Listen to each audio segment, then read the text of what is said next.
ವಿದ್ಯಾರ್ಥಿಗಳೇ, ಇಂದಿನ ತರಗತಿಯಲ್ಲಿ ಇಂದಿನ ದೇವರು ಪದ್ಯವನ್ನು, ಕುವೆಂಪು ಪದ್ಯವನ್ನು ವಿಶ್ಲೇಷಣೆ ಮಾಡಿರೋದನ್ನು ಅರ್ಥ ಮಾಡ್ಕೊಂಡಿದ್ದೀರಿ. ಇಂದು ನಾವು ಏನಾದರೂ ಮಾಡುತ್ತಿರು ತಮ್ಮ ಎಂಬ ಗೋಪಾಲಕೃಷ್ಣರ ಅಡಿಗರ ಒಂದು ಕವನವನ್ನು ನೋಡೋಣ.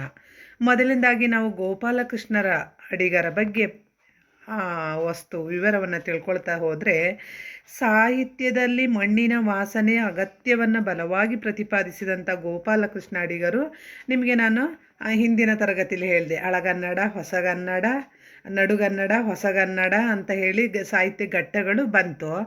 ಮತ್ತು ಹೊಸಗನ್ನಡದಲ್ಲಿ ನವೋದಯ, ಪ್ರಗತಿಶೀಲ, ನವ್ಯ, ದಲಿತ ಬಂಡಾಯ ಅಂತ ಸಾಹಿತ್ಯ ಘಟ್ಟಗಳು ಬರುತ್ತೆ. ಹೊಸಗನ್ನಡದ ಪ್ರಾರಂಭದಲ್ಲಿ ಬಂದಂಥ ಸಾಹಿತ್ಯ ನವೋದಯ ಸಾಹಿತ್ಯ. ಆದರೆ ಆ ನಂತರ ಕ್ರಮೇಣ ಬದಲಾವಣೆ ಹೇಗೆ ಆದಂಗೆ ಸಾಹಿತ್ಯದಲ್ಲೂ ಕೂಡ ಬದಲಾವಣೆ ನಡೆಯುತ್ತೆ. ಆಗ ಪ್ರಗತಿಶೀಲ, ನವ್ಯ ಈ ರೀತಿ ಬರುತ್ತೆ. ನವ್ಯ ಕಾವ್ಯದ ಪ್ರವರ್ತಕ ಕವಿ ಇವರು ದಕ್ಷಿಣ ಕನ್ನಡ ಜಿಲ್ಲೆಯ ಮೊಗೇರಿಯಲ್ಲಿ ಫೆಬ್ರವರಿ 18, 1918ರಲ್ಲಿ ಜನಿಸ್ತಾರೆ. ಸಾಹಿತ್ಯಿಕ ವಾತಾವರಣವಿದ್ದಂಥ ಕುಟುಂಬ ಮತ್ತು ಸಮೃದ್ಧ ಕೃಷಿ ಪರಿಸರದಿಂದ ಸುತ್ತುವರಿದಂಥ ಊರು, ನಂತರ ಅಡಿಗರ ಕಾವ್ಯ ಕೃಷಿಗೆ ಪ್ರಬಲ ಪ್ರೇರಣೆಯನ್ನು ಒದಗಿಸ್ತವೆ. ಅಡಿಗರು SLC ವರೆಗಿನ ವಿದ್ಯಾಭ್ಯಾಸವನ್ನು ಬೈಂದೂರು ಮತ್ತು ಕುಂದಾಪುರಗಳಲ್ಲಿ ಮುಗಿಸ್ತಾರೆ. BA ಮತ್ತು ಇಂಗ್ಲೀಷ್ನಲ್ಲಿ MA ಪದವಿಯನ್ನು ಮೈಸೂರು ವಿಶ್ವವಿದ್ಯಾನಿಲಯದಿಂದ ಪಡೀತಾರೆ. Mysuru Sharada Vilas college, saint Philomena college, Kumta ಕಾಲೇಜುಗಳಲ್ಲಿ ಅಧ್ಯಾಪಕರಾಗಿ ಕೆಲಸವನ್ನು ಮಾಡ್ತಾರೆ.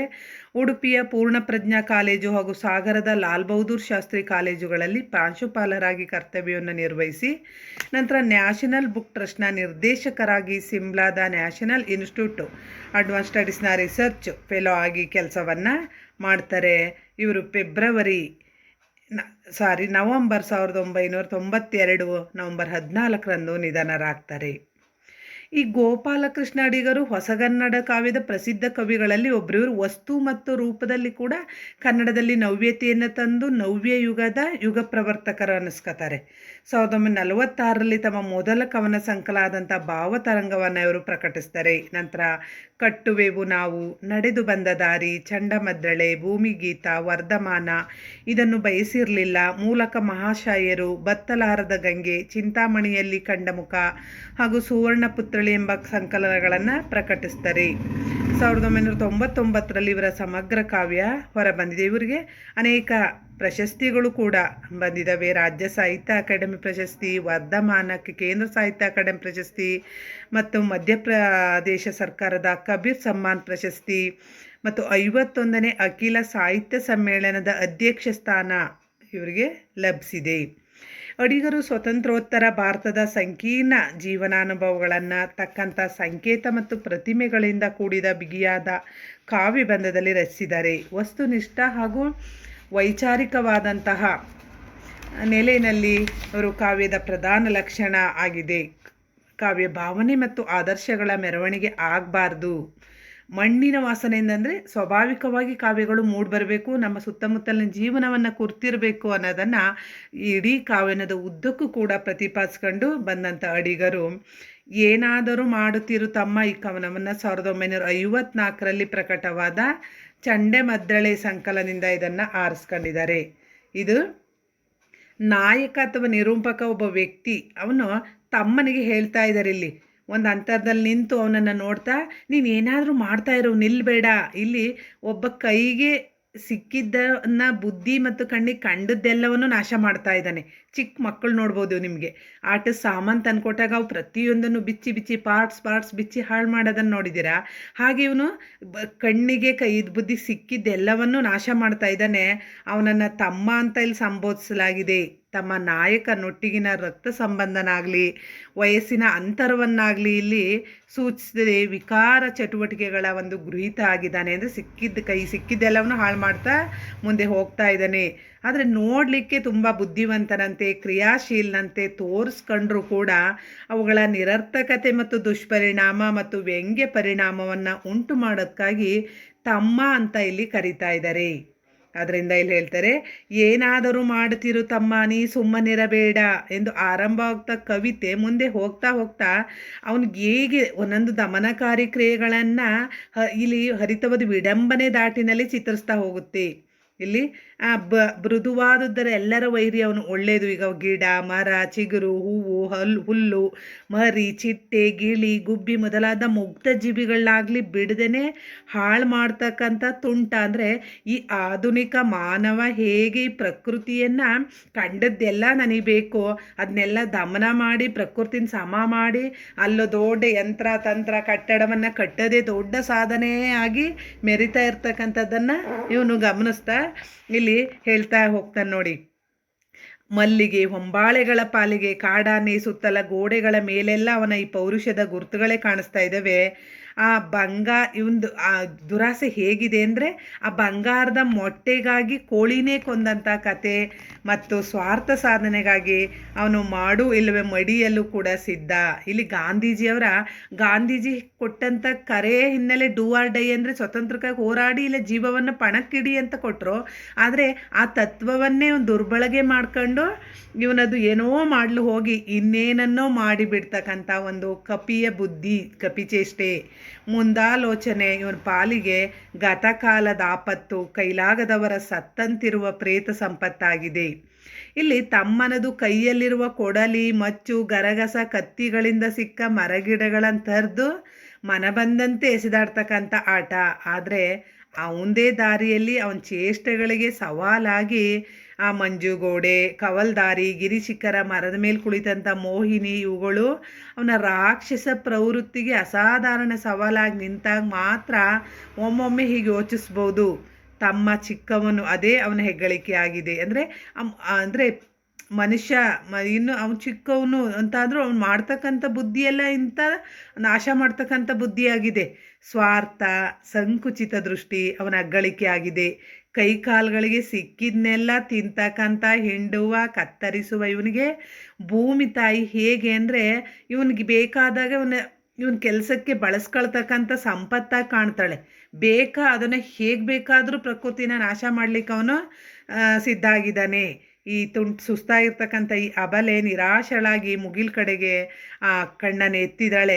ಅಳಿದುಳಿದ ಅವಳ ದೇಹ ಸಿರಿ ಮೇಲೂ ಕೂಡ ಭೂಮಿ ಮೇಲೀಗ ನಾವು ಭೂಮಿನ ಯಾವ ಥರಲ್ಲೂ ಅದನ್ನು ನಾವು ಪ್ರಕೃತಿಯನ್ನು ಸಂಪದ್ಭರಿತವಾಗಿ ಬಿಟ್ಟಿಲ್ಲ. ಹೇಗೆ ಎಲ್ಲೆಲ್ಲಿ ತೂತ ಮಾಡ್ಬೋದು ಅಲ್ಲೆಲ್ಲ ಅಷ್ಟು ಥರದಲ್ಲಿ ಮಾಡಿ ಹಾಕಿದ್ದಾನೆ. ಅದಕ್ಕೆ ಹೇಳ್ತಾ ಇದ್ದಾನೆ ಇಲ್ಲಿ, ಹಾಗೆ ಬಿಡನು ರಕ್ತವಿದ್ದರೆ ಹೀರು, ಅಕಸ್ಮಾತ್ ಅದ್ರಲ್ಲಿ ರಕ್ತ ಇದ್ದರೆ ಅದನ್ನು ಹೀರ್ಕ ಬಿಡಬೇಡ. ಮಾಂಸ, ಮೂಳೆ, ಮಜ್ಜೆ, ಕೊನೆಗೆ ತೊಗಲನ್ನಾದರೂ ಕಚ್ಚಿ ತಿನ್ನು. ಏಕೆಂದರೆ ನೀನು ಗಂಡಸಲ್ಲವೇ. ಅಂದರೆ ಇಲ್ಲಿ ಭೂಮಿ ತಾಯಿ ಅಂದರೆ ಭೂಮಿಯನ್ನು ಒಂದು ಹೆಣ್ಣಾಗಿ ಗೌರವಿಸ್ತಾ ಭೂಮಿಯನ್ನು ಹೇಗೆ ಮಾಡ್ತಿದ್ದಾನೆ ಅನ್ನೋದನ್ನ ಇಲ್ಲಿ ಹೇಳ್ತಾ ಇದ್ದಾರೆ. ನಿನ್ನ ಪೌರುಷಕ್ಕೆ ಅದೆಲ್ಲ ಸಾಕ್ಷಿ ಅಲ್ಲವೇ ಅಂತ ಹೇಳಿ ತಮ್ಮನನ್ನು ಇಲ್ಲಿ ಕವಿ ಅಣಕಿಸ್ತಾ ಇದ್ದಾನೆ. ಅಂದರೆ ಮಾನವ ತನ್ನ ವೈಜ್ಞಾನಿಕವಾಗಿ ನಾನು ಏನೋ ಸಾಧನೆಯನ್ನು ಆಧುನಿಕತೆಯಲ್ಲಿ ಮಾಡ್ತಾ ಇದ್ದೀನಿ ಅಂತೇಳಿ ಹೇಗೆ ಪ್ರಕೃತಿಯನ್ನು ನಾಶ ಮಾಡ್ತಾ ಇದ್ದಾನೆ ಅನ್ನೋದನ್ನು ಹೇಳ್ತಾ ಬರ್ತಾನೆ ಇಲ್ಲಿ. ಆ ಕೊನೆಯದಾಗ ಅವನು ಈ ಜೀವ ಜಗತ್ತನ್ನೆಲ್ಲ ಬಡಿದು ಜಗಿದು ತರ್ದು ತಿಂದರೂ ಕೂಡ ಸರ್ವನಾಶ ಮಾಡಿದ ಮೇಲೂ ಕೂಡ ಅವನ ಕಣ್ಣು ಒಳಬಾವಿಯ ಆಳದಲ್ಲಿರ್ತಕ್ಕಂಥ ಅಳಿದುಳಿದ ಹನಿ ಬನಿಯ ಕಡೆ, ಅಂದರೆ ಜೀವದ ಕಡೆ ಹಾಯ್ಲಿ. ಪಾತಾಳ ಗರಡಿಯನ್ನು ಬಳಸಿ ಅಲ್ಲಿ ಕೂಡ ನೀರು ಬೋರ್ವೆಲ್ಗಾಗಿ ಹೇಗೆ ನಾವು ಭೂಮಿಯನ್ನು ತೂತಾಕ್ ಹೋಗ್ತಿದ್ದೀವಿ ಅಂತ ನೋಡ್ತಿದ್ರಿ. ಒಂದು ಫೇಲ್ಯೂರ್ 10 20 ಇವನ್ನ ಅದನ್ನು ಕೊರ್ಸೋದೇ ಒಂದು ದೊಡ್ಡ ಹಠಕ್ಕೆ ಬಿದ್ದ ಹಾಗೆ ಭೂಮಿಯನ್ನು ನಾವು ಅದು ಹೇಗೆ ಪ್ರಕೃತಿಯನ್ನು ನಾಶ ಆಗುತ್ತೆ, ಮುಂದೆ ಅದರ ಪರಿಣಾಮವನ್ನು ನಾವೇನು ಎದುರಿಸ್ತೀವಿ ಅಂತ ಇಲ್ಲಿ ಗೊತ್ತಿಲ್ಲ. ಹಾಗೆ ಆ ಬ್ರಹ್ಮಾಂಡದ ಮೇಲ್ಕೊಂಡ ತನ್ನ ದಿಗ್ವಿಜಯದ ಹಂಬಲವನ್ನು ಬಿಡ, ಅದಕ್ಕೆ ಬ್ರಹ್ಮಾಂಡಕ್ಕೆ ತೊಟ್ಟು ಬಿಡು ಬ್ರಹ್ಮಾಸ್ತ್ರ ಅಂದರೆ ಮಹಾಭಾರತದಲ್ಲಿ ಬರ್ತಕ್ಕಂಥ ಒಂದು ಅಸ್ತ್ರ. ಅದಕ್ಕೆ ಅವನು ಯಾವ ಗುರಿಯನ್ನು ಇಟ್ಟು ಏನನ್ನು ಮಾಡಿದರೂ ಕೂಡ ಅದರಲ್ಲಿ ಲಾಭ ಸಿಗುತ್ತೆ ಅನ್ನೋ ಇದರಲ್ಲಿ ಮಾಡ್ತಕ್ಕಂಥದ್ದು. ಅದಕ್ಕೆ ಇಲ್ಲಿ ಕವಿ ಇವನನ್ನು ವ್ಯಂಗ್ಯವಾಗಿ ವಿಡಂಬನೆ ಮೂಲಕ ವಿರುದ್ಧವಾಗಿ ಹೇಳ್ತಿದ್ದಾನೆ. ನಿಂಗೆ ಜಯ ಆಗಲಿ, ಒಳ್ಳೇದಾಗಲಿ ತಮ್ಮನನ್ನು ಹೇಳ್ತಾ ಅವನು. ಹೀಗೆ ನಿನ್ನ ಕುಚೇಷ್ಟೆ ಕಪಿಚೇಷ್ಟೆಗಳಿಂದಲೇ ಈ ನೆಲದ ಭಾವವನ್ನು ನೀನು ಕಳೀತಾ ಇದೀಯಾ. ಅಂದರೆ ನೀನು ನೆಲಕ್ಕೆ ಭಾರ ಆಗಲ್ಲ, ನೀನು ಮಾಡಿದ್ದೆಲ್ಲ ನೀನು ಸರಿ ಅಂತ ಸಹಜ ಅಂತ ಅವನು ಮೂದಲಿಸ್ತಾ ಇದ್ದಾನೆ. ಅಂದರೆ ಇಲ್ಲಿ ಉದ್ದಕ್ಕೂ ಕೂಡ ಇವನು ಚುಚ್ಚು ಮಾತಿಂದಲೇ ಕೂಡಿರೋದನ್ನು ನಾವು ಕಾಣ್ತೀವಿ. ಅಂದರೆ ಸ್ವಾತಂತ್ರ್ಯದ ನಂತರ ಭಾರತದ ಸ್ವಚ್ಛಂದ ಪ್ರವೃತ್ತಿಯ ಜೀವನ ಕ್ರಮವನ್ನು ಇದು ವಿಡಂಬಿಸುತ್ತೆ. ದೇಶ ಸ್ವಾತಂತ್ರ್ಯಕ್ಕಾಗಿ ಹೋರಾಡಿದಂಥ ಮಹಾತ್ಮರು, ದೇಶಭಕ್ತರು ಮತ್ತು ಭಾರತದ ಪಾರಂಪರಿಕ ಮೌಲ್ಯಗಳ ಬಗ್ಗೆ ಗೌರವವಿಲ್ಲದಂಥ ತನ್ನ ತಂತ್ರಜ್ಞಾನ, ವೈಜ್ಞಾನಿಕ ಆವಿಷ್ಕಾರಗಳ ಬಲದಿಂದ ಎಲ್ಲವನ್ನೂ ತನ್ನಂತೆ ನೋಡ್ತಕ್ಕಂಥ, ಎಲ್ಲವೂ ತನಗಾಗಿ ಅಂತ ಭಾವಿಸ್ತಕ್ಕಂಥ ಸ್ವಾರ್ಥಿಗಳನ್ನು ಕಾವ್ಯದ ಅಸ್ತ್ರದಲ್ಲಿ ಅಡಿಗರು ಕುಟುಕಿದ್ದಾರೆ. ಇಂಥವ್ರ ಕೈಲಿ ಸಿಕ್ಕಂಥ ದೇಶ ಜೀವನ ಮೌಲ್ಯಗಳಿಗೆ ಬಂದೋದಿದಂಥ ಸ್ಥಿತಿಯನ್ನು ಕಂಡು ಅವ್ರಿಗೆ ತುಂಬ ಬೇಸರ ಆಗ್ತಿದೆ. ಅದಕ್ಕೆ ಹೇಳ್ತಾರೆ ಅವರು, ಏನಾದರೂ ಮಾಡುತ್ತಿರು ತಮ್ಮ, ಏನಾದರೂ ಮಾಡ್ತಾಯಿರು, ನೀನು ಬಿಡಬೇಡ. ಏನು ಹೋಗ್ಲಿ ಒಂದು ಕಡ್ಡಿ ತಗೊಂಡು ಮರಕ್ಕೆ ಹೊಡಿಯೋದಿರ್ಬೋದು, ಅದರಲ್ಲಿರೋ ಕಾಯಿ ಕೆಡ್ಗೋದಾಗಿರ್ಬೋದು, ಒಂದು ಪಕ್ಷಿನ ಏಳ್ಸೋದಿರ್ಬೋದು, ನೀನು ಏನಾದರೂ ಮಾಡ್ತಾಯಿರು ಅಂತ ಹೇಳಿ ಆ ಕವಿತೆಯಲ್ಲಿ ಬಹಿರಂಗ ವಿಡಂಬನೆಯ ಭಕ್ತಿ ವರ್ತನೆ ಬಗ್ಗೆ, ಅವನ ವ್ಯಕ್ತಿಯ ವರ್ತನೆ ಬಗ್ಗೆ ಅವನಿಗೆ ಮನಸ್ಸಿನಲ್ಲಿ ಸಿಟ್ಟಿದೆ. ಹೀಗೆ ಪ್ರಕೃತಿಯನ್ನು ಹಾಳು ಮಾಡ್ತಾ ಇದ್ದಾನಲ್ಲ ಅಂತ ಹೇಳಿ. ಆದರೆ ಜೀವನ, ಅದರ ಮೌಲ್ಯಗಳ ಒಟ್ಟಿಗೆ ಅರ್ಥಪೂರ್ಣ ಅನುಸಂಧಾನ ಅಗತ್ಯವನ್ನು ಇಲ್ಲಿ ಹೇಳ್ತಾರೆ. ಇದು ಈ ಪದ್ಯವನ್ನು ನೀವು ಗಮನಿಸ್ತಾ ಹೋದರೆ ಇಲ್ಲಿ ಗೊತ್ತಾಗುತ್ತೆ. ಪದ್ಯವನ್ನು ಮೊದಲು ನೀವು ಕೇಳಿ ಆ ನಂತರ ಅದನ್ನು ವಿಶ್ಲೇಷಣೆ ಮಾಡ್ತಗೋಣ. ಏನಾದರೂ ಮಾಡುತ್ತಿರು ತಮ್ಮ, ನೀ ಸುಮ್ಮನಿರಬೇಡ. ಆ ಸಸಿಯ ಕೀಳು ಚಿವುಟಿ ಚಿಗುರ ಹೂವ ಕಂಡರೆ ಹಿಸುಕಿ ಬಿಸುಡು. ಹುಲ್ಲೆಲ್ಲೆಲ್ಲಿ ಅಲ್ಲಲ್ಲಿ ಕೊಳ್ಳಿ ಹಿಡಿದಾಡು. ಲಂಕಾದಹನ ಮರಿಚಿಟ್ಟೆ ಗಿಳಿಗುಬ್ಬೆ ಎಲ್ಲಿ ಕಂಡರೆ ಅಲ್ಲಿ. ಅಟ್ಟು ಹಿಡಿ ಕಟ್ಟು ಕಿತ್ತಿಸೆ ಪಕ್ಕ ಪುಕ್ಕಗಳ ಕಾಡಾನೆ ಹೊಕ್ಕ ನಂದನದಲ್ಲಿ. ಬಿಕ್ಕುತ್ತಿದೆ ಇಲ್ಲಿ ಮಲ್ಲಿಗೆ ಅಲ್ಲಿ ಹೊಂಬಾಳೆ. ಸುತ್ತಲೂ ಗೋಡೆ ಮೇಲೆಲ್ಲ ಪೌರುಷ ಬಲದ ಸ್ವಿಚ್ಚು. ಕಣ್ಣನ್ನು ಮುಚ್ಚು. ಒತ್ತು 10-20 ಸಲ. ನೆಲ ನೀರು ಆಕಾಶ ಬಂಗಾರ ಮೊಟ್ಟೆ ಕೋಳಿಯ ಮೊಟ್ಟೆ ಬಗೆ ಸೀಳು ಮಾಡು ಇಲ್ಲವೋ ಮಡಿ. ನಿನ್ನ 4 ಕಾಲು ನರ್ತನಕ್ಕೆ ಪ್ರತಿ ನಿಮಿಷ ಏನಾದರೊಂದಕ್ಕೆ ಜಕಮ್ಮಾಗದಿರೆ. ನಿನ್ನ ಅದ್ಭುತ ಪ್ರತಿಭೆಗೆ ಕುಂದು ಕಂಡೆಯ ತಮ್ಮ. ವಾನರನ ಮಾಡು ತಲಿ ವಿನಾಯಕನ ಮಾಡಿಬಿಟ್ಟರು ಸರಿಯೇ. ಯೋಚಿಸುವುದಳೆದು ಸುರಿಯುವುದು ತೂಗಿ ತೂರುವುದು. ಈ ಎಲ್ಲ ಗತಕಾಲದಾಪತ್ತು ಸತ್ವ ಭಾವದ ಸಾಯಲಾರದ ಪ್ರೇತ ಸಂಪತ್ತು. ಕಾಡು ಇದೆ ಕಡಿ ಸಿಗಿದು ಕಟ್ಟು ತೋರಣ. ಕೈಲಿ ಕೊಡಲಿಗ ಇದೆ ಮಚ್ಚು ಗರಗಸ ಕತ್ತಿ ಎತ್ತೆತ್ತಿ ಆಡಿಸಾಡಿಸು. ಮಾಗಿಯಲ್ಲಿ ಸುತ್ತಲೂ ಮಬ್ಬು ಕವಿದಾಗ ಮೋರೆಯ ಮಧ್ಯೆ 1-2 ಗೆರೆ ಮಂಜುಗೋಡೆ ನೆಗೆದೆದ್ದಾಗ ದಾರಿ ಕಣ್ಣೆದುರು ಕವಲೊಡೆದು ನಿಡಿಸುವಾಗ 2 ಗಿರಿ ಶಿಖರ ತಲೆ ಎತ್ತಿ ಮಾರ್ಮೆಲೆದಾಗ ಮರದ ಮೇಲೆ ಮೋಹಿನಿ ಕಣ್ಣು ಹೊಡೆದಾಗ ಚಿಂತೆಯೇ ಧರ್ಮ ಸಂಕಟವೇ ಚೀ ತೆಗೆ ನೀನು ಸರಳ ಅದೇ ನಿನ್ನ ಹೆಗ್ಗಳಿಕೆ.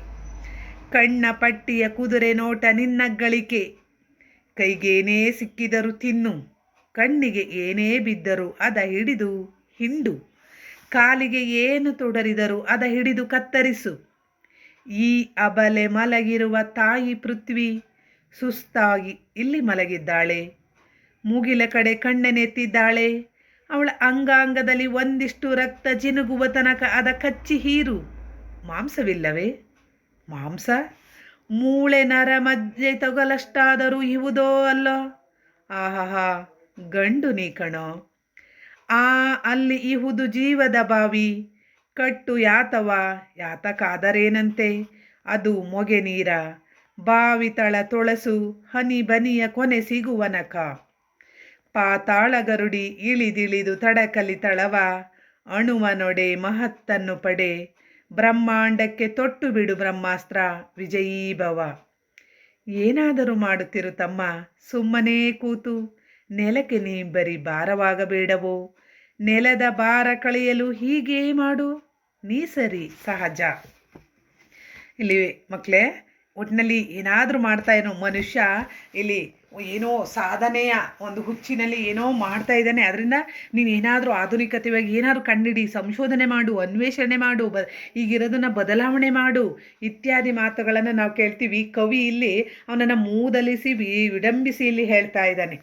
ಹೀಗೆ ಏನಾದರೂ ಮಾಡ್ತಾ ಇರು ತಮ್ಮ, ನೀನು ಸುಮ್ಮನಿರಬೇಡ. ನೀನು ಆ ಸಸಿ ಕೀಳು, ಅಲ್ಲೊಂದು ಗಿಡ ಇತ್ತಲ್ವ ಅದನ್ನು ಕೀಳು, ಅದನ್ನು ಚಿವುಟಾಕು, ಚಿಗುರು, ಹೂ ಕಂಡ್ರೆ ಹಿಸ್ಕು ಬಿಸಾಡು.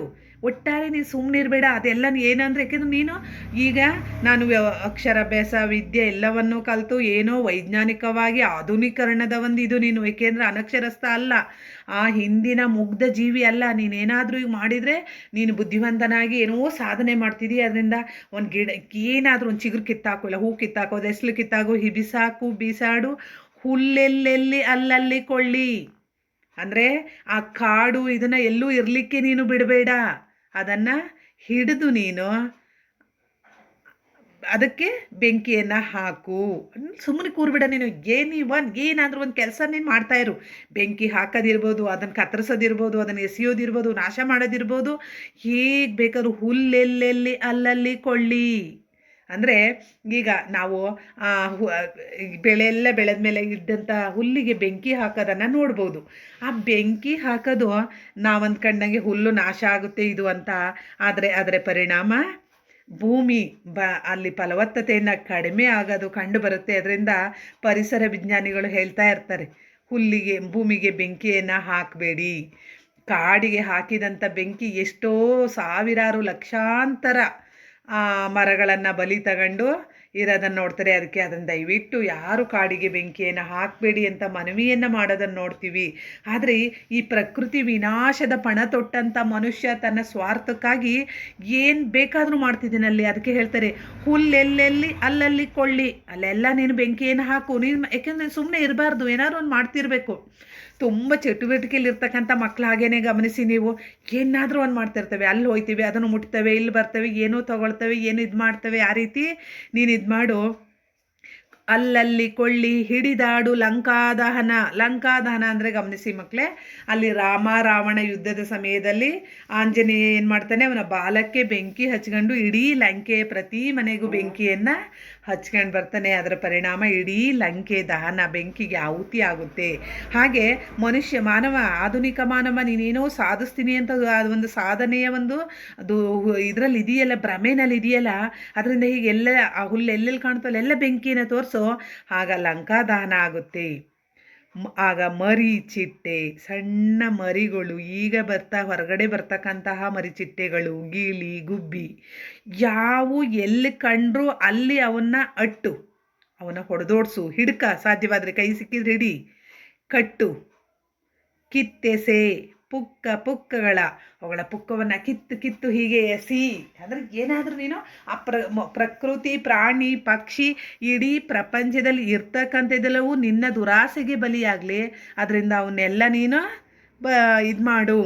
ಪುಕ್ಕಗಳ ಕಾಡಾನೆ ಹೊಕ್ಕ ನಂದನದಲ್ಲಿ ಅಂತ ಇಲ್ಲಿ ಕವಿ ಹೇಳ್ತಿದ್ದಾನೆ. ಅಂದರೆ ಕಾಡಾನೆ ಹೇಗೆ ಒಂದು ತೋಟಕ್ಕೆ ನುಗ್ಗಿದ್ರೆ ಆ ಮರ ಗಿಡಗಳೆಲ್ಲವನ್ನು ನೋಡ್ದೇ ತುಣಿದು ಇದು ಮಾಡಿ ಹಾಳು ಮಾಡುತ್ತೋ, ಆ ರೀತಿ ಇಲ್ಲಿ ಹೇಳ್ತಾನೆ, ಪುಕ್ಕಗಳ ಕಾಡಾನೆ ಹೊಕ್ಕ ನಂದನದಲ್ಲಿ ಬಿಕ್ಕುತ್ತಿದೆ.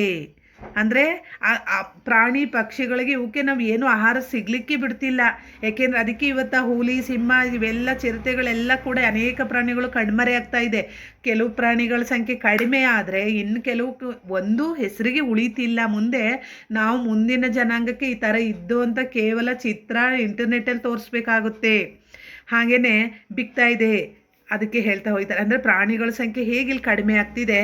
ಮತ್ತು ಇಲ್ಲಿ ಮಲ್ಲಿಗೆ, ಅಲ್ಲಿ ಹೊಂಬಾಳೆ, ಸುತ್ತಲೂ ಗೋಡೆ ಮೇಲೆಲ್ಲ ಪೌರುಷ ಬಲದ ಸ್ವಿಚ್ಚು. ಇಲ್ಲಿ ಆ ಹೂವುಗಳಲ್ಲಿ ಅರಳಿರ್ತಕ್ಕಂಥ ಗಿಡಮರಗಳಲ್ಲಿ ಸ್ವಚ್ಛಂದವಾಗಿ ಸುಂದರವಾಗಿ ಅರಳಿರ್ತಕ್ಕಂಥ ಮಲ್ಲಿಗೆ ಹೂ ಇರ್ಬೋದು, ಆ ಹೊಂಬಾಳೆ, ಅಡಿಕೆ ಮರದಲ್ಲಿ ಬಂದಿರತಕ್ಕಂಥ ಹೊಂಬಾಳೆ, ಇವೆಲ್ಲ ಕೂಡ ಹೇಗೆ ಬಿಕ್ಕುತ್ತಿದೆ ಅಲ್ಲಿ ಇಲ್ಲಿಗೆ ಇಲ್ಲಿ ಅಂದರೆ ಹೇಗೆ ಅವೆಲ್ಲ ಕೂಡ ಕ್ರಮೇಣ ನಿನ್ನ ಸ್ವಾರ್ಥಕ್ಕಾಗಿ, ನೀನು ಸ್ವಾರ್ಥಕ್ಕೆ ಪ್ರತಿಯೊಂದು ಕೂಡ ನಿನ್ನ ಆಸೆಯನ್ನು ಪೂರೈಸೋ ಹಾಗೆ ಇರಬೇಕು. ಇಲ್ಲ ನಿನ್ನ ಸ್ವಾರ್ಥಕ್ಕೆ ಅದು ಉಪಯೋಗ ಆಗಿಲ್ಲ ಅಂದರೆ ಅದನ್ನು ನೀನು ಯಾವುದಾದ್ರೂ ನೀನು ಹಾಳು ಮಾಡ್ಲಿಕ್ಕೆ ಸಿದ್ಧ ಇದೆಯಾ. ಅದೇ ರೀತಿ ಬಿಕ್ಕುತ್ತಿದೆ ಇಲ್ಲಿ ಮಲ್ಲಿಗೆ, ಅಲ್ಲಿ ಹೊಂಬಾಳೆ. ಆ ಹೂವು ಅರಳಿ ಸುವಾಸನೆಯನ್ನು ಬೀರ್ತಾ ನಗಬೇಕಾದ ಹೂಗಳು ಕೂಡ ದುಃಖದಲ್ಲಿ ಮುಳುಗಿ ಹೋಗಿದ್ದಾವೆ. ಸುತ್ತಲೂ ಗೋಡೆ ಮೇಲೆಲ್ಲ ಪೌರುಷ ಬಲದ ಸ್ವಿಚ್ಚು. ಈಗ ಆಧುನಿಕತೆ ತುತ್ತದಲ್ಲಿ ಇಲ್ಲಿ ಮೇಲ್ನೋಟಕ್ಕೆ ಇಲ್ಲಿ ನೀನು ಎಲ್ಲೆಲ್ಲಿ ನೋಡಿದ್ರು ಇಲ್ಲಿ ಒಂದು ಸ್ವಿಚ್ಚನ್ನು ಒತ್ತಿದ್ರೆ ನಿನ್ನ ಕೆಲಸ ಎಲ್ಲ ಆಗ್ತಕ್ಕಂಥ ಎಲ್ಲವನ್ನೂ ನೀನು ಇವತ್ತು ತಯಾರಿಸ್ಕೊಂಡಿದೀಯ. ಒಂದು ಒಂದು ಇದು ರಿಮೋಟ್ ಕಂಟ್ರೋಲ್ ಮೂಲಕ ಎಲ್ಲವನ್ನೂ ಕಂಟ್ರೋಲ್ ಮಾಡ್ತಕ್ಕಂಥ ಸ್ಪೇಸಿಂದ, ಗಗನಯಾತ್ರದಿಂದ ಹಿಡಿದು ಮನೆಯ ಆಧುನಿಕತೆಯಿಂದ ಹಿಡಿದು ಎಲ್ಲವನ್ನೂ ಕೂಡ ರಿಮೋಟ್ ಕಂಟ್ರೋಲ್ ಮೂಲಕ ರೋಬೋಟ್ ಮಾನವನ ಸೃಷ್ಟಿಸಿ ಮನುಷ್ಯನ ರೀತಿ ಕೆಲಸ ಮಾಡ್ತಕ್ಕಂಥ ಎಲ್ಲವನ್ನು ನೀನು ಸೃಷ್ಟಿ ಮಾಡಿದೀಯ. ಅದಕ್ಕೆ ಹೇಳ್ತಾನೆ ಇಲ್ಲಿ, ಪೌರುಷ ಬಲದ ನಿನ್ನ ಮಾಡ್ತಕ್ಕಂಥ ಸಾಧನೆಯ ಬಲದ ಸ್ವಿಚ್ಚು ಕಣ್ಣನ್ನು ಮುಚ್ಚು. ಏಕೆಂದರೆ ಕಣ್ಣು ಬಿಟ್ಟು ನೋಡಬೇಡ ನೀನು. ಏಕೆಂದರೆ ನಿನ್ನ ಕಣ್ಣು ನಿನ್ನ ಒಳಗಡೆ ಮಿಚ್ಚಿ ನಿನ್ನ ಸ್ವಾರ್ಥದ ಇದನ್ನು ಮಾತ್ರ ಅಲ್ಲಿ ನೋಡ್ಕ, ಬೇರೆ ಹೊರಗಣ್ಣು ಪ್ರಪಂಚದ ಒಂದು ಪ್ರಕೃತಿನ ವಿಶಾಲವಾಗಿ ನೀನು ನೋಡ್ತಕ್ಕಂಥ ಕಣ್ಣನ್ನು ಮುಚ್ಚು. ಒತ್ತು 10-20 ಒಂದೇ ಸಲ. ಆ 10-20 ಆ ಸ್ವಿಚ್ಚುಗಳನ್ನು ಎಲ್ಲ ಕೆಲಸಗಳು ಒಂದೇ ಸಲ ಆಗಬೇಕು. ಹಾಗೆ ಎಲ್ಲವನ್ನು ಪಟ ಪಟ ಪಟ ಅಂಥೇಳಿ ಒತ್ತು.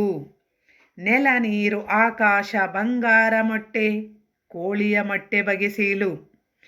ಅದು ಯಾವುದರಾಗಿರ್ಬೋದು, ನೆಲನಾಗಿರ್ಬೋದು, ನೀರನ್ನಾಗಿರ್ಬೋದು, ಆಕಾಶನಾಗಿರ್ಬೋದು. ನೀನು ನಿನ್ನ ಸ್ವಾರ್ಥಕ್ಕಾಗಿ ಅದನ್ನು ಹೇಗೆ ಬೇಕಾದರೂ ಆಗಿ ಬಗಿ ಅದನ್ನು ಸೀಲು ಸೂಡು ಏನು ಬೇಕಾದರೂ ಮಾಡು.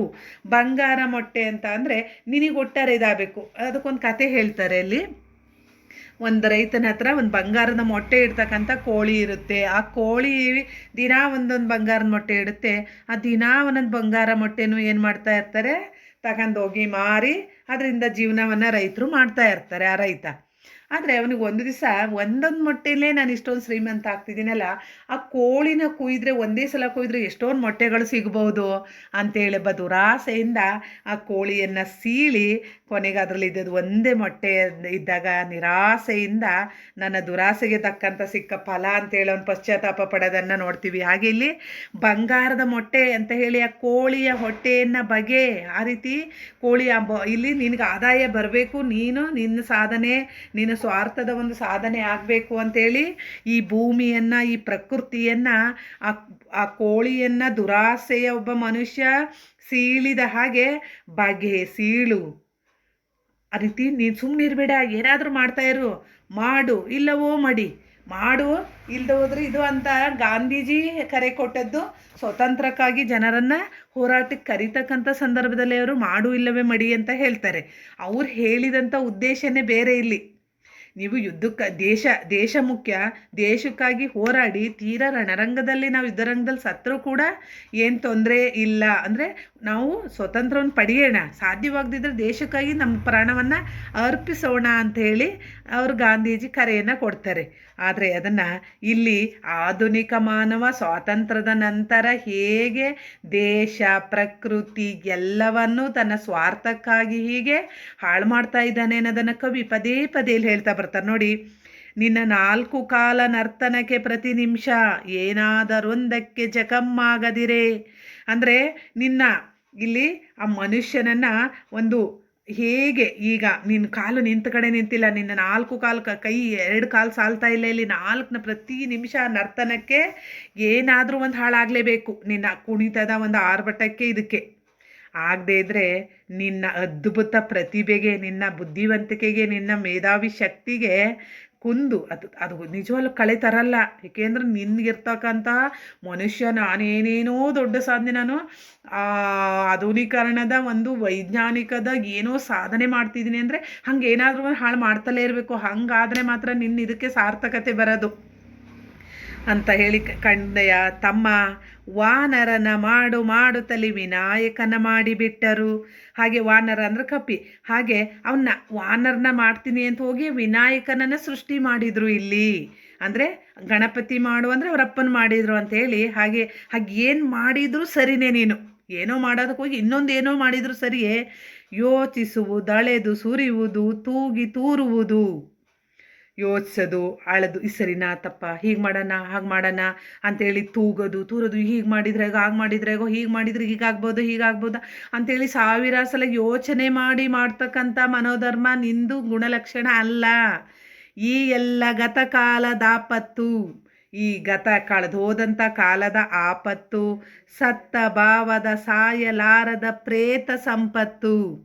ಇದೆಲ್ಲ ಒಂಥರ ಸತ್ತ ಅಂದರೆ ಎಲ್ಲವನ್ನೂ ಕಳ್ಕೊಂಡಂಥ ಎಲ್ಲ ಅಂಚಿನಲ್ಲಿರ್ತಕ್ಕಂಥ ಕಾಲದ ಸಾಯಲಾರದ ಸಾಯ್ಲಿಕ್ಕೂ ಆಗ್ತಿಲ್ಲ.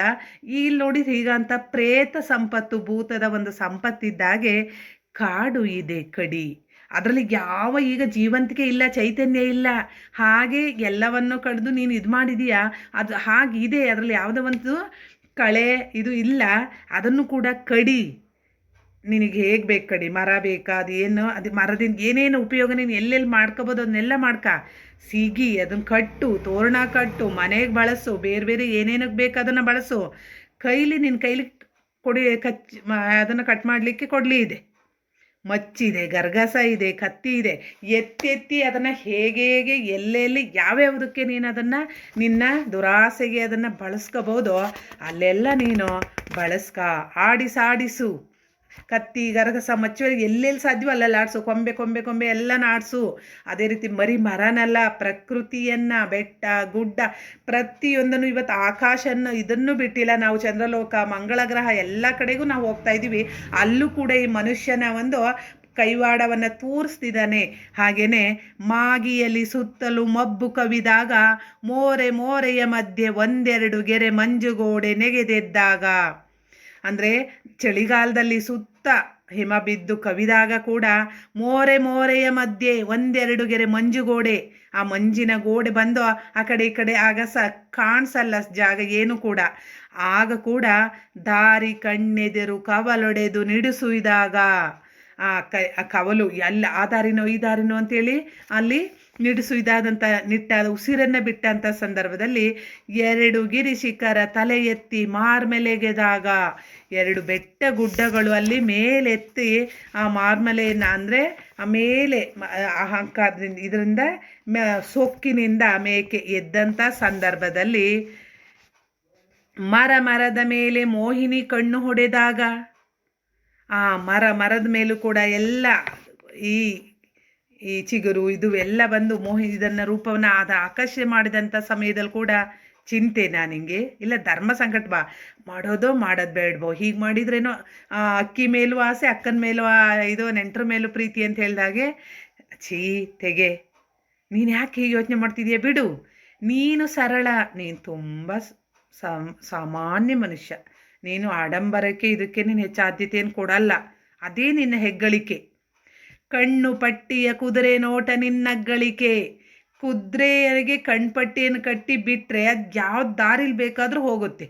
ಇಲ್ಲಿ ಹೋಗಬೇಕು ಅಂತ ಅದಕ್ಕೆ ಗೊತ್ತಿಲ್ಲ, ಒಟ್ಟಿನಲ್ಲಿ ಅದಕ್ಕೆ ಮುಂದೆ ವೇಗವಾಗಿ ಹೋಗೋದು ಮಾತ್ರ ಗೊತ್ತು. ಅದರಿಂದ ಕಣ್ಣು ಪಟ್ಟಿ ಕಟ್ಟಿದಂಥ ಕುದುರೆ ಹೇಗೆ ಅದರ ಮೇಲೆ ಒಬ್ಬ ಸವಾರಿ ಕೂತು ಅದನ್ನು ಸರಿಯಾದ ದಾರಿಲಿ ಕರ್ಕೊಂಡು ಹೋದ್ರೂ ಮಾತ್ರ ಅದು ಗುರಿಯನ್ನು ಮುಟ್ಲಿಕ್ಕೆ ಸಾಧ್ಯ. ಹಾಗೆ ನೀನು ಕೂಡ ಏನೋ ಹೋಗಬೇಕು, ಏನೋ ಮಾಡಬೇಕು ಅಂತ ಮಾಡ್ತಿದೀಯಾ. ನೀನು ಆ ಕಣ್ಣು ಕಟ್ಟಿದ ಕುದುರೆ ಅಂತೆ ನಿನ್ನ ಸಾಧನೆ, ನಿನ್ನ ಅಗ್ಗಳಿಕೆ, ನಿನ್ನ ಹಿರಿಮೆ, ನಿನ್ನ ಸಾಧನೆ ಅದೇನೆ.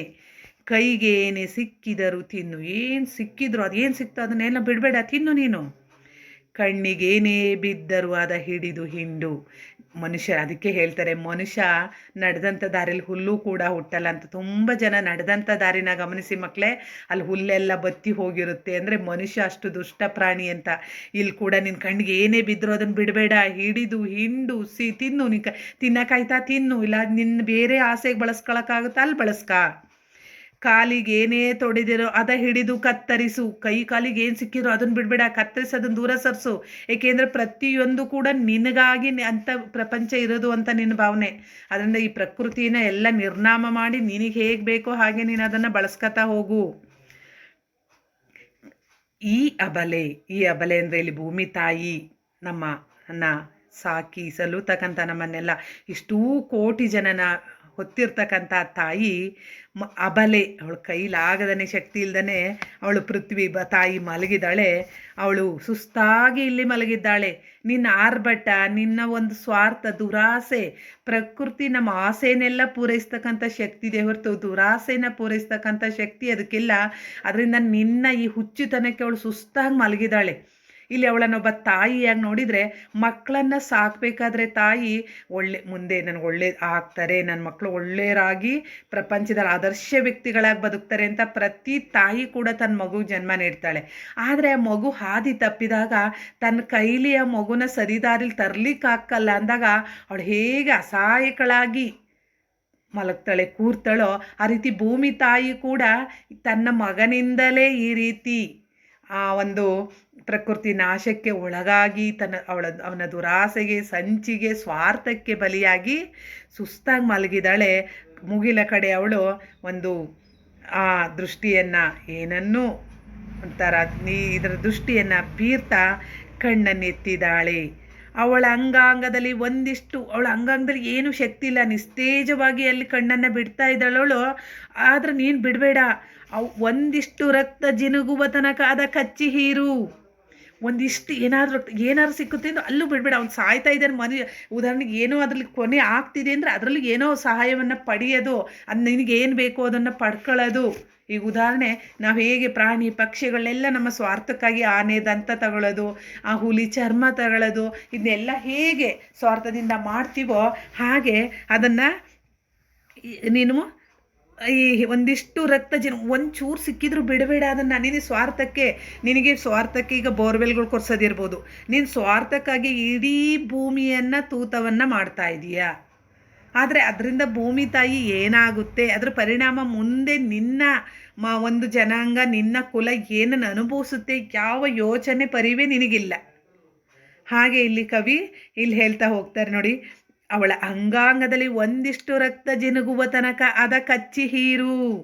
ಬಿಡಬೇಡ ನೀನು. ಏನೋ ಒಂದು ಸಣ್ಣ ಕೊನೆ ಡ್ರಾಪ್ ಸಿಗುತ್ತೆ ಅಂದರೂ ಕೂಡ ಅದನ್ನು ನೀನು ಕುಡಿ, ಅನುಭವಿಸು. ಮಾಂಸವಿಲ್ವೇ? ಮಾಂಸ ಸಿಗ್ತಾ ಇಲ್ವಾ? ಮಾಂಸ ಸಿಗದಷ್ಟು ಅವಳನ್ನು ಬರೀ ನರಪೇತಲನಾಗಿ ಮಾಡಿದೀಯಾ? ಆಗ ಮಾಡಿದ್ರು ಮೂಳೆ ನರ ಮಜ್ಜೆ ತೊಗಲಷ್ಟಾದರೂ ಇಹುದು. ಕೊನೆಯಲ್ಲಿ ಮೂಳೆನಾದರೂ ಉಳಿದಿದೆ ಅಲ್ವಾ? ನರ ಮೂಳೆ ಮಜ್ಜೆ ಅವ್ಯಾರು ಉಳಿದಿದೆಯಲ್ಲ, ಅದನ್ನು ಬಿಡಬೇಡ ನೀನು. ಅದನ್ನು ಕೊನೆ ತನಕ ನೀನು ಬಳಸೋ. ಏಕೆಂದರೆ ನೀನು ಪುರುಷ ಆಗಿದೀಯಾ. ಇಲ್ಲಿ ಪ್ರಕೃತಿನಲ್ಲಿ ಹೇಗೆ ಪುರುಷ ಹೆಣ್ಣಿನ ಮೇಲೆ ದಬ್ಬಾಳಿಕೆಯನ್ನು ಮಾಡ್ತಾನೋ ಹಾಗೆ ಅಲ್ಲಿ ಭೂಮಿ ತಾಯಿ ಕೂಡ ಒಂದು ಹೆಣ್ಣು, ಅದರ ಮೇಲೆ ಈ ಹೇಗೆ ನೀನು ದಬ್ಬಾಳಿಕೆಯನ್ನು ಮಾಡ್ಬೋದು. ಕೊನೆಯಲ್ಲಿ ಅವಳ ಜೀವ ಇರೋ ತನಕಲ್ಲೂ ಕೂಡ ಅವಳ ಮೇಲೆ ನಿನ್ನ ಆಸೆಯ ಎಲ್ಲ ರೀತಿಯ ಕಾಮನೆಗಳನ್ನು ಬಿಡಬೇಡ. ಅದರಿಂದ ನೀ ಗಂಡು ಕಣೋ ಅಂಥೇಳಿ ಕವಿಯಲ್ಲಿ ಚುಚ್ಚಿ ಹೇಳ್ತಾ ಇದ್ದಾರೆ. ನೀನು ಗಂಡಸು ಅಂತಂದರೆ ಏನಾರು ಮಾಡ್ತಿರ್ಬೇಕು, ನಿನ್ನ ಸ್ವಾರ್ಥ, ನಿನ್ನ ಆಸೆ ಈಡೇರಿಸ್ಬೇಕು. ಅದಕ್ಕಾಗಿ ಏನು ಹಾಳಾದರೂ ಪರವಾಗಿಲ್ಲ, ಎಷ್ಟು ಜನ ಸತ್ರು ಪರವಾಗಿಲ್ಲ, ಪ್ರಕೃತಿ ವಿನಾಶ ಆದರೂ ಪರವಾಗಿಲ್ಲ. ಈಗ ಉದಾಹರಣೆ, ಈ ಬೋರ್ವೆಲ್ನಿಂದ ಭೂಕಂಪ ಸಂಖ್ಯೆ ಹೆಚ್ಚಾಗ್ತಿದೆ, ಮತ್ತು ಈ ನೀರಿನ ಇದರಿಂದ ಪ್ರವಾಹದ ಒಂದು ಇದು ಆಗ್ತಿದೆ ಅಂತ ಎಲ್ಲ ನಮಗೆ ಗೊತ್ತು. ಆದರೂ ಕೂಡ ಈ ಉದಾಹರಣೆ ಶಬ್ದ ಮಾಲಿನ್ಯ, ವಾಯು ಮಾಲಿನ್ಯ, ಜಲ ಮಾಲಿನ್ಯ ಎಲ್ಲದಕ್ಕೂ ಕೂಡ ಈ ಮನುಷ್ಯ ಕಾರಣ.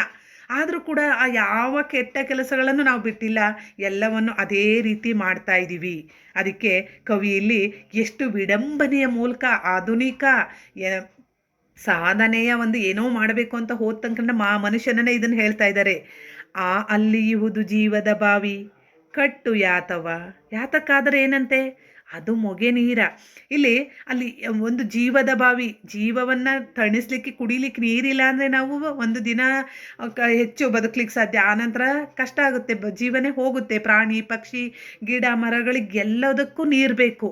ಆದರೆ ಅದು ಕುಡಿಲಿಕ್ಕೆ ಇರ್ತಕ್ಕಂಥ ನೀರು. ಆದರೆ ನೀನು ದುರಾಸೆಯ ಬೆಳೆಯ ಇರ್ಬೋದು, ಬೇರೆ ಫ್ಯಾಕ್ಟ್ರಿಗಳಿರ್ಬೋದು, ಬೇರೆ ಬೇರೆ ಬೇರೆ ಬೇರೆ ನಿನ್ನ ದುರಾಸೆ ಆಸೆಯನ್ನು ಪೂರೈಸ್ತಕ್ಕಂಥ ಇವಕ್ಕೆ ಆ ನೀರನ್ನು ಏನು ಮಾಡ್ತಿದೆಯಾ? ಯಾತ ಅಂದರೆ ಹಿಂದಿನ ಕಾಲದಲ್ಲಿ ನೀರನ್ನು ಎತ್ತಲಿಕ್ಕೆ ಯಾತ ಅಂತೇಳಿ ಆ ನೀರನ್ನು ಹೀಗೆ ತೆಗೆದು ಈ ಕಡೆಗೆ ಒಂದು ತಗ್ಗಿನ ಪ್ರದೇಶಗಳಿಗೆ ಅದನ್ನು ತೆಗೆದು ಹಿಂಗೆ ಹಾಕ್ತಕ್ಕಂಥ ಒಂದು ಯಂತ್ರ ಅದು.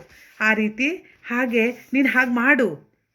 ಅದು ಯಾತ್ಕಾರ ಆಗಲಿ ನಿನಗೆ, ನೀನು ಬೆಳೆ ಬೆಳೆಯೋಕ್ಕಾಗಿರ್ಬೋದು, ಇಲ್ಲ ಬೇರೆ ಬೇರೆ ಕೆಲಸಕ್ಕಾಗಿರ್ಬೋದು, ಅದು ಮೊಗೆ. ಅದನ್ನು ನೀರನ್ನು ಬಾವಿ ತಳ ತೊಳಸು. ಬಾವಿನಲ್ಲಿ ನೀರಿಲ್ದ ಹಾಗೆ ಅದರ ತಳದಲ್ಲಿರ್ತಕ್ಕಂಥ ನೀರನ್ನು ಡ್ರಾಪ್ ಬಿಡದಂಗೆ ಆ ನೀರನ್ನು ತಗೋ. ಹನಿ ಬನೆಯ ಕೊನೆ ಸಿಗುವ ತನಕ, ಕೊನೆ ಒಂದು ಡ್ರಾಪ್ ನೀರು ಸಿಗ್ತಿದೆ ಅಂದರೂ ಕೂಡ ನೀನು ಅದನ್ನು ಬಿಡಬೇಡ.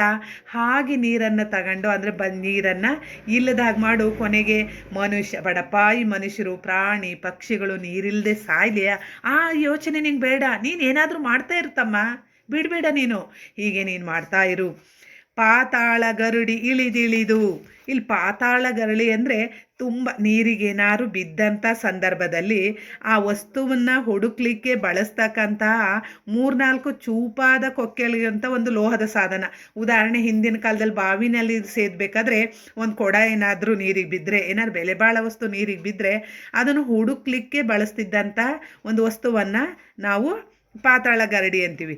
ಅಂದರೆ ಯಾವುದೇ ವಸ್ತುವನ್ನು ಕಂಡುಹಿಡಿದು ಮೇಲಕ್ಕೆ ಎತ್ತಕ್ಕಂಥ ಒಂದು ಅದು ಸಲಕರಣೆ ಆಗಿರುತ್ತೆ.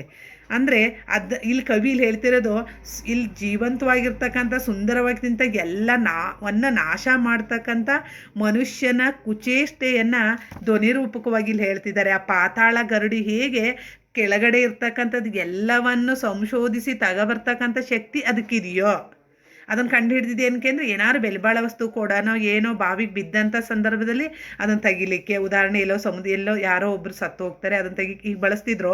ಆದರೆ ನೀನು ಈ ರೀತಿ ಇರೋದನ್ನು ಏನನ್ನೂ ಬಿಡ್ದಂಗೆ ತಗೊಂಡು ಇಳಿದು ತಡಕಲಿ ತಳವ, ಹಾಗೆ ಇಳಿದು ತಡಕಲಿ ತಳವ ಅಂದರೆ ತಳನೂ ಬಿಡ್ದಂಗೆ ಅಲ್ಲಿ ಏನಾದ್ರು ಹಿಂಗೆ ನಿನಗೆ ಬೇಕಾದ ಏನಾದ್ರು ಸಿಗ್ಬೋದಲ್ಲಿ, ಅದನ್ನು ಏನು ನಾಶ ಆದರೂ ಪರವಾಗಿಲ್ಲ, ಅದನ್ನೆಲ್ಲ ತಗೋ. ಅಣುವ ನೊಡೆ, ಚಿಕ್ಕ ಇದನ್ನು ಕೂಡ ಸಣ್ಣ ಅಣು ಅಂದರೆ ತುಂಬ ಸಣ್ಣದೊಂದು ಇದು, ಅದನ್ನು ಕೂಡ ಬಿಡಬೇಡ, ಅದನ್ನು ತೆಗಿ. ಮಹತ್ತನ್ನು ಪಡೆ, ಅದನ್ನೆಲ್ಲ ನಿನಗೆ ಬೇಕಾದಂಥ ದೊಡ್ಡ ಸಾಧನೆಯನ್ನು ನೀನು ಮಾಡು. ಚಿಕ್ಕ ಒಂದು ಇದನ್ನು ಸೂಕ್ಷ್ಮತೆಯನ್ನು ಒಡೆದು ಬ್ರಹ್ಮಾಂಡಕ್ಕೆ ತೊಟ್ಟು ಬಿಡು ಬ್ರಹ್ಮಾಸ್ತ್ರ. ಇಡೀ ಬ್ರಹ್ಮಾಂಡ ಅಂದರೆ ಇಡೀ ಜಗತ್ತಿಗೆ ನೀನು ಬಿಡಬೇಡ. ಬ್ರಹ್ಮಾಸ್ತ್ರ ಅಂದರೆ ಮಹಾಭಾರತ ಯುದ್ಧ ಕಾಲದಲ್ಲಿ ಬಳಕೆಯಲ್ಲಿತ್ತು ಅಂತ ಹೇಳ್ತಕ್ಕಂಥ ಒಂದು ದಿವ್ಯಾಸ್ತ್ರ. ಅದೇನು ಅಂದರೆ ಕೈಗೆ ಎಟಕ್ದಾಗ ಏನು ಬೇಕಾದರೂ ಅದು ಮಾಡ್ತಕ್ಕಂಥ ಶಕ್ತಿ ಅದಕ್ಕಿರುತ್ತೆ. ಆ ವ್ಯಕ್ತಿ, ಈಗ ಒಬ್ಬ ವ್ಯಕ್ತಿ ಬ್ರಹ್ಮಾಸ್ತ್ರವನ್ನು ತೊಟ್ಟು ಅಲ್ಲಿ ಮೇಲೆ ಬಿಡ್ತಾನೆ ಅಂದರೆ ಆ ಎದುರಿಗಿರ್ತಕ್ಕಂಥ ವ್ಯಕ್ತಿಯ ಜೀವವನ್ನು ಬಲಿ ತಗೊಳ್ತಕ್ಕಂಥ ಏನಾದರೂ ಅವನು ಈ ಮನಸ್ಸಲ್ಲಿ ಯಾವ ಆಸೆ ಇಟ್ಕೊಂಡು ಮಾಡ್ತಾನೆ ಅದನ್ನು ಪಡೀತಕ್ಕಂಥ ಒಂದು ಅಸ್ತ್ರ ಆಗಿರುತ್ತೆ. ಹಾಗೆ ನೀನು ಇಡೀ ಈ ಜಗತ್ತಿಗೆ, ಈ ಲೋಕಕ್ಕೆ ಬ್ರಹ್ಮಾಸ್ತ್ರವನ್ನು ಬಿಡೋದ್ರ ಮೂಲಕ ನೀನು ಎಲ್ಲವನ್ನು ನೀನಿಗಾಗಿ ಎಲ್ಲ ನಾಶ ಆಗಲಿ ಬೇಕಾರೆ ಅದು ಯೋಚನೆ ಬಿಡು. ವಿಜಯೀ ಭವ, ನೀನು ವಿಜಯ ಆಗಲಿ. ಏನಾದರೂ ಮಾಡುತ್ತಿರು ತಮ್ಮ, ಸುಮ್ಮನೆ ಕೂತು ನೆಲಕ್ಕೆ ನೀ ಬರೀ ಭಾರವಾಗಬೇಡವೋ. ಈ ನೆಲಕ್ಕೆ ಬರೀ ಭಾರವಾಗಿ ವೇಸ್ಟಾಗಿ ಸಮಯ ನಿನ್ನ ಜೀವನ ಎಲ್ಲವನ್ನು ಕಳಿಬೇಡ. ಕೆಟ್ಟದ್ದಾದರೂ ಸರಿ, ನೀನೇನಾದರೂ ಮಾಡ್ತಿರು. ನೆಲದ ಭಾರ ಕಳೆಯಲು, ಈ ನೆಲದ ಒಂದು ಫಲವತ್ತತೆ ತೂಕಾದ್ರ ಸಮೃದ್ಧಿ ಇದೆಯಲ್ಲ, ಅದು ಕಳೀಲಿಕ್ಕೆ ಹೀಗೇ ಮಾಡು. ನೀನು ಮಾಡಿದ್ದೆಲ್ಲ ಸರಿ. ಏಕೆಂದರೆ ನೀನು ತಪ್ಪು ಅಂತ ಹೇಳಲಿಕ್ಕೆ ಪ್ರಾಣಿ ಪಕ್ಷಿಗಳಿಗೆ ಬಾಯಿಲ್ವಲ್ಲ. ನೀನು ಮನುಷ್ಯ ಬುದ್ಧಿವಂತ ಪ್ರಾಣಿ, ಬುದ್ಧಿವಂತ ಏಕೈಕ ಪ್ರಾಣಿ ಅಂದರೆ ಮನುಷ್ಯ.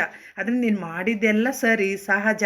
ಅದರಿಂದ ನೀನು ಏನಾದರೂ ಮಾಡ್ತಾ ಇರುತ್ತಮ್ಮ ಅಂಥೇಳಿ ಇಲ್ಲಿ ಅಡಿಗರು ಸ್ವತಂತ್ರ ಭಾರತದಲ್ಲಿ ಹೇಗೆ ಸ್ವತಂತ್ರದ ನಂತರ ಹೇಗೆ ಹಿಂದೆ ಮನುಷ್ಯ ಪ್ರಕೃತಿ ಜೀವಿಯಾಗಿ ಬದುಕ್ತಾ ಇದ್ನೋ ಅಂಥವನು ಕೊನೆಗೆ ಸ್ವತಂತ್ರ ತಂದಮೇಲೆ ಹೇಗೆ ಈ ಪ್ರಕೃತಿಯನ್ನು ವಿನಾಶ ಮಾಡೋದ್ರ ಮೂಲಕ ತನ್ನ ಆಧುನೀಕರಣ, ತನ್ನ ವೈಜ್ಞಾನಿಕ ಈ ಯಂತ್ರ ತಂತ್ರ ಮಾನವ ಏನೇನೋ ಒಂದೊಂದು ನೀವು ಈಗ ಹೇಳ್ತೀವಿ ನಾವು, ಅದನ್ನು ಇದನ್ನು ತಯಾರಿಸ್ತು ಅಂದರೆ ಪ್ರತಿಯೊಂದು ಸಾಧನೆಯ ಹಿಂದೆ ಈ ಪ್ರಕೃತಿ ಪ್ರಾಣಿ ಪಕ್ಷಿಗಳಿಗೆ ಹೊಡೆತ ಬಿದ್ದೇ ಇರುತ್ತೆ.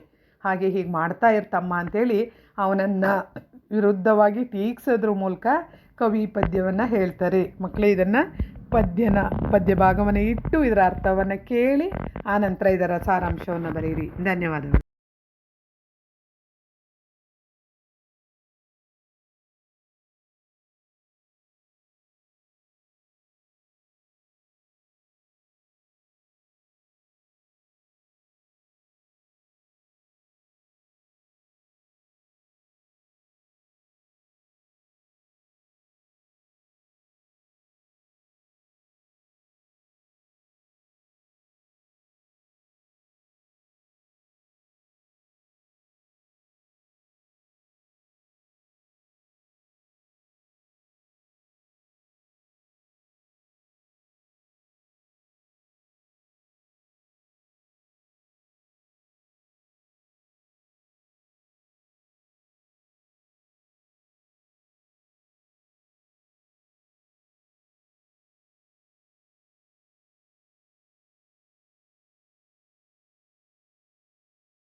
ವಿದ್ಯಾರ್ಥಿಗಳೇ, ಇಂದಿನ ತರಗತಿ